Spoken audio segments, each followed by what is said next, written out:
get a good impression for you guys and gals. So I'll take a little time here to get it well inked.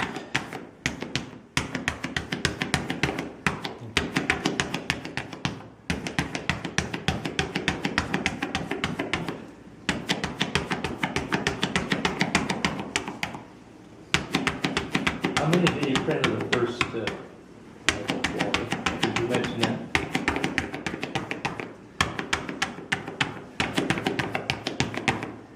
Okay, I think we're about ready to go. We printed What's the next? How many? 120.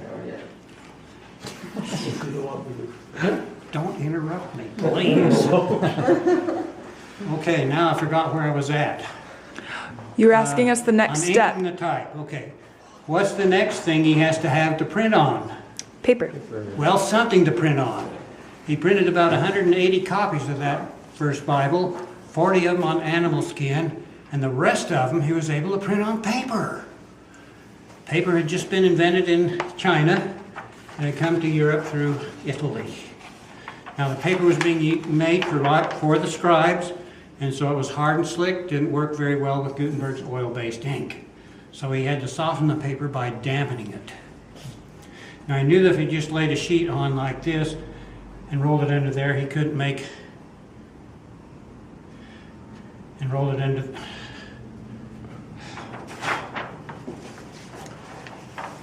let's see. He's got to figure out how to print on the other side and line it up exactly. And so here's the answer to that problem, the tympan and the frisket. We'll open it up here.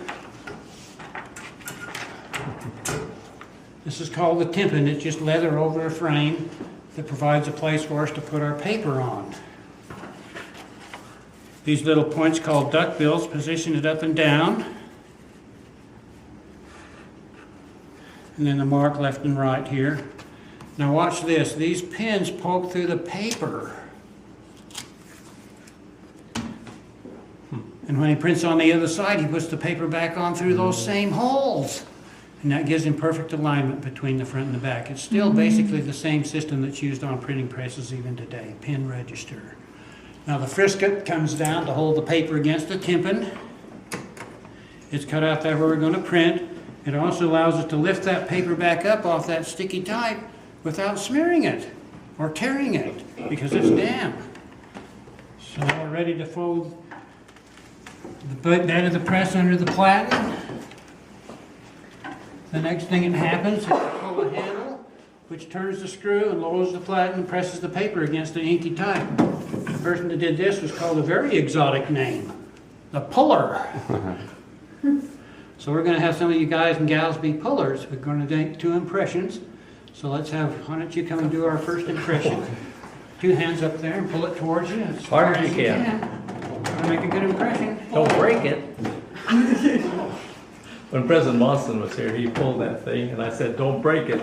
Bob brought the house down. He really pulled it though. He moved the press a little bit. Okay, now notice the size of the platen is really quite small. Because the bigger the platen is, the more power it takes to get sufficient impression. So we just printed the 1 page, so we've got to roll it out and get the other page.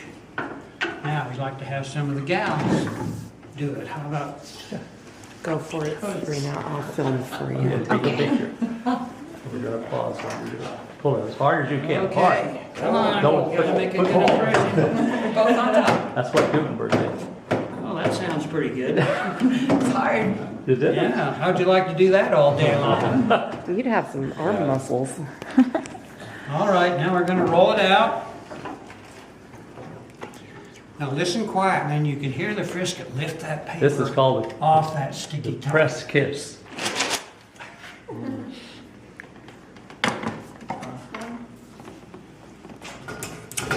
Oh boy.